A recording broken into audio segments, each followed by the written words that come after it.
Hello, my name is Annie Guarino, class of 2008, and I'm here with you today on behalf of the Bucknell University Alumni Association Board of Directors. The board comes on to campus about 3 times per year, and we've made a tradition on the Communications Committee to interview prominent members of the Bucknell community, and coming to you through Facebook Live. I'm honored today to be seated here with Karl Voss, our new Dean of the College of Arts and Sciences. Thank you so much for joining us, Karl. Thank you. I'd like to jump right in and ask what your vision is for the College of Arts and Sciences. So I think the College of Arts and Sciences will continue to be the liberal art heart of Bucknell for the future. It'll be the place where, as it has always been, the place where students from across campus meet each other in classes. This is the place where engineering students take lots of courses, management students take lots of courses, and all of the arts and science students are taking their courses and majoring. But I think it will look different than it does today in many respects.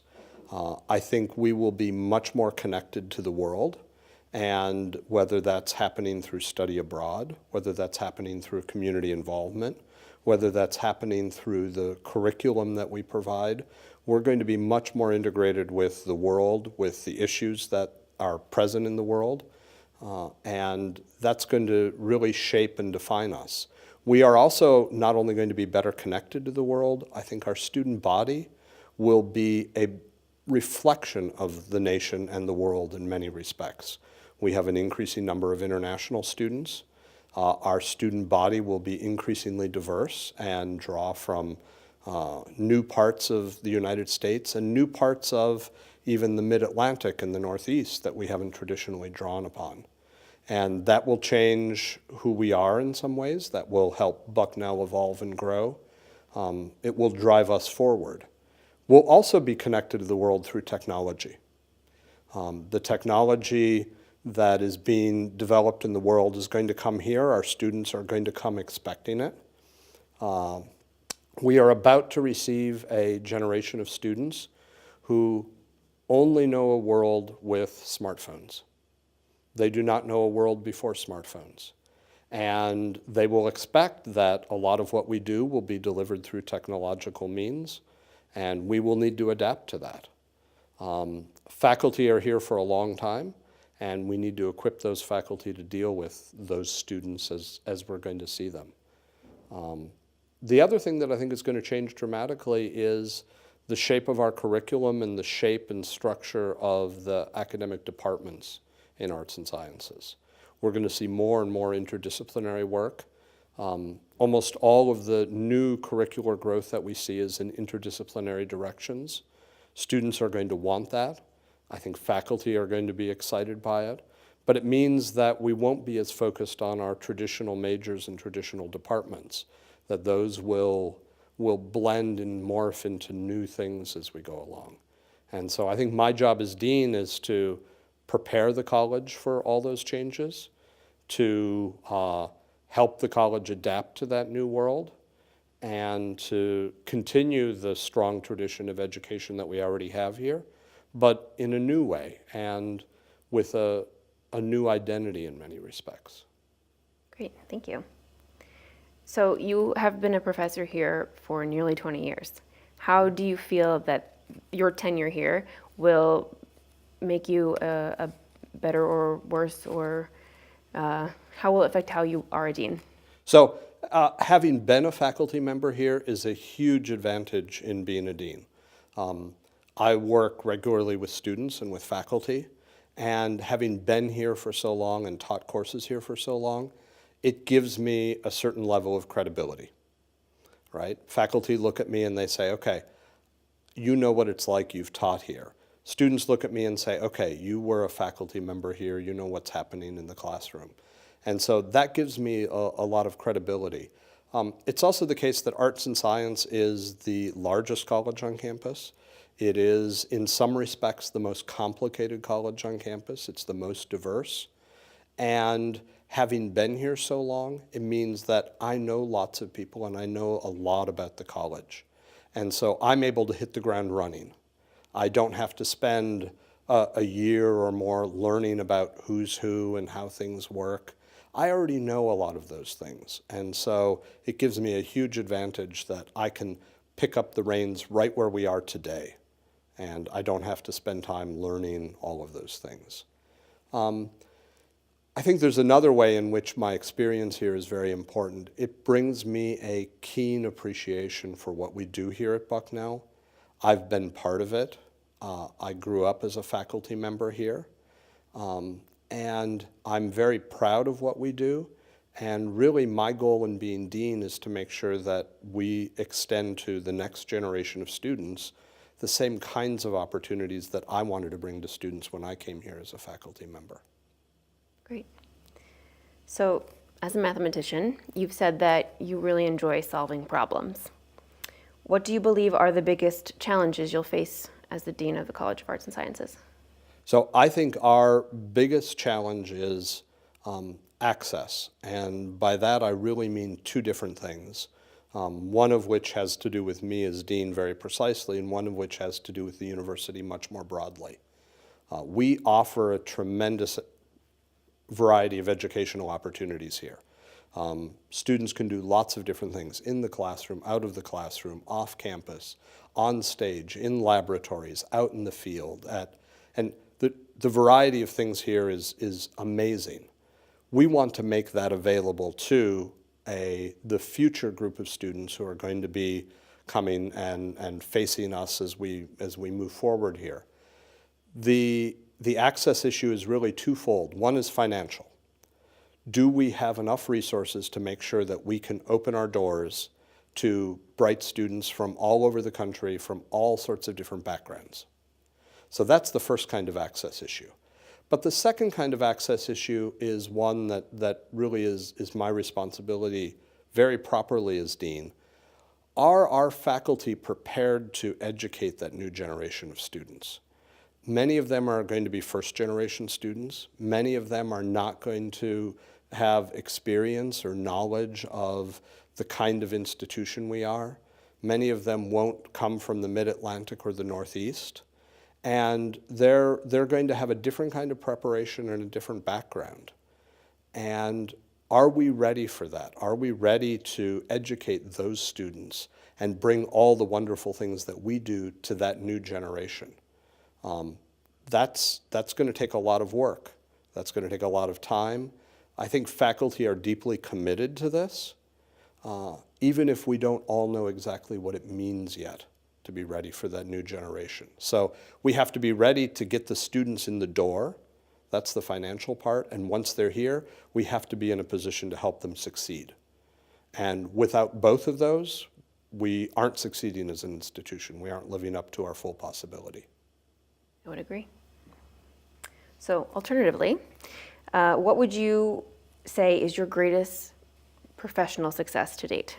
Okay, so in terms of professional success, I'm going to not talk about being dean because that's one of the things I am. I'm also a professor of mathematics.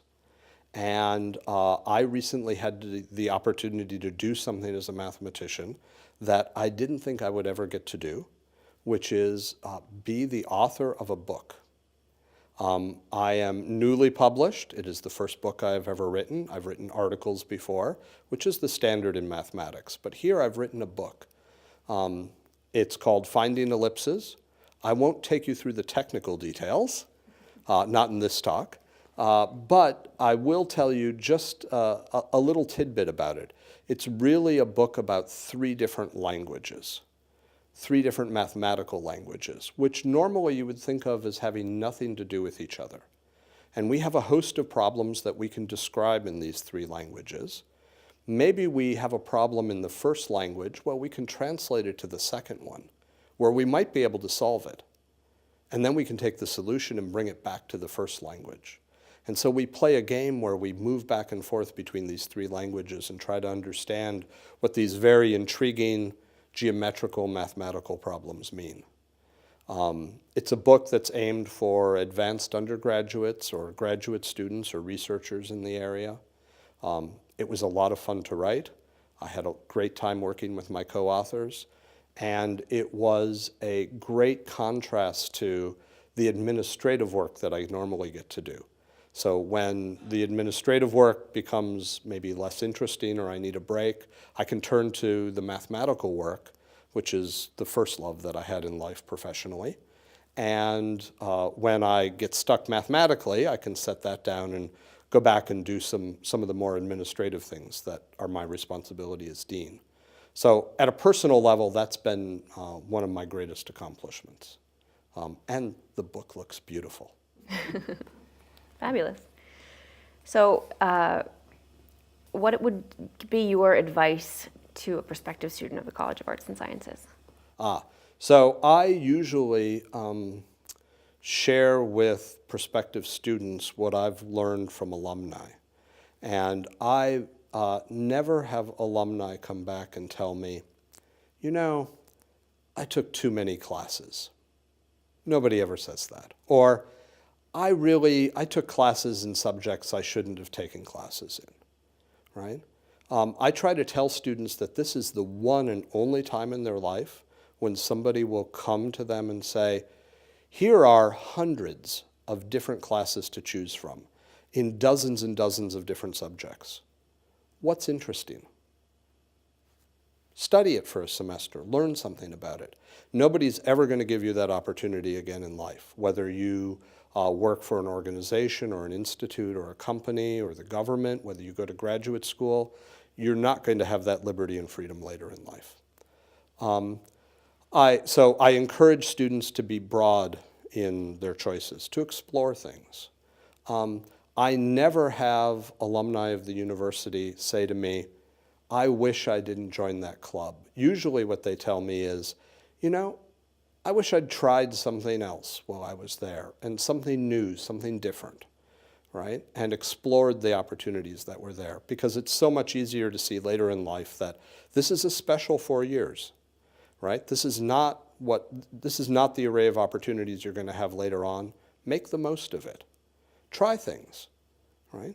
If all you find out in taking a class in a subject you didn't know anything about is that you didn't like the class, that's okay. That's perfectly fine. That probably gives you a lot of good information about the things you do like. And so there are opportunities here from the age of 18 to 22, which is what most of our students are, to explore that you won't get later again. Take them, right? And even so far as switching majors. I have rarely seen a student switch majors where that was bad news. It's always good news. It means the student found something else that was interesting. And maybe the thing you came here thought you loved, that you thought you loved isn't what you loved. And that's okay. And that's perfectly fine. So that's my advice to students. I also have one last piece of advice. Your major does not determine your future. You don't pick a major and then know exactly what you'll be doing for the rest of your life. And in fact, we know from the data we have that your major is not very correlated with the job you do later in life. And so you will get the most benefit from your education. You will have the best time here if you study something you're passionate about. If you do that, and then you go out into the world showing that passion for the things you've learned here, all sorts of opportunities will open themselves. Absolutely. Having spent 4 years here and had some of the best times of my life, I can, with full confidence and in agreement with you, say that everybody tells you that these are the best 4 years of your life, but you don't realize really how true it is until you've completed your time here and you look back and you think, I wish I could do that again. Right. And if you did it again, you'd do all the things you did, but you'd probably even do more. Plus more, absolutely. Yeah. So I'd like to end on a bit of a personal note. Yes.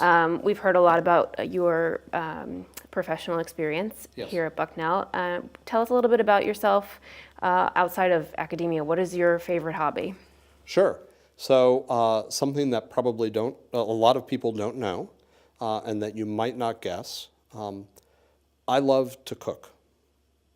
I enjoy it immensely, and the reason I love it is that it is so different than the things that I do during the day, right?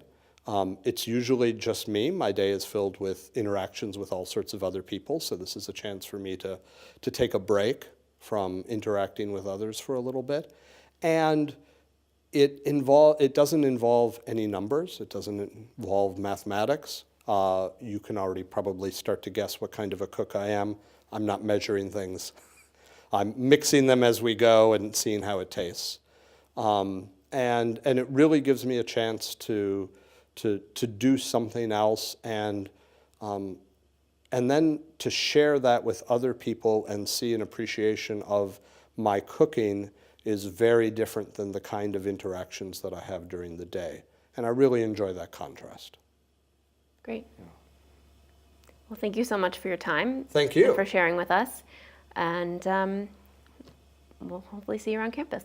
Yes, I'm here. I would love to stop and meet with any of our graduates and hear their stories. It's one of the things I really enjoy is hearing somebody who says, well, I came to Bucknell, I thought I wanted to study this subject, I ended up studying that, and then I went out into the world and did something totally different and unexpected. I love those stories. Great. Thank you so much. Thank you.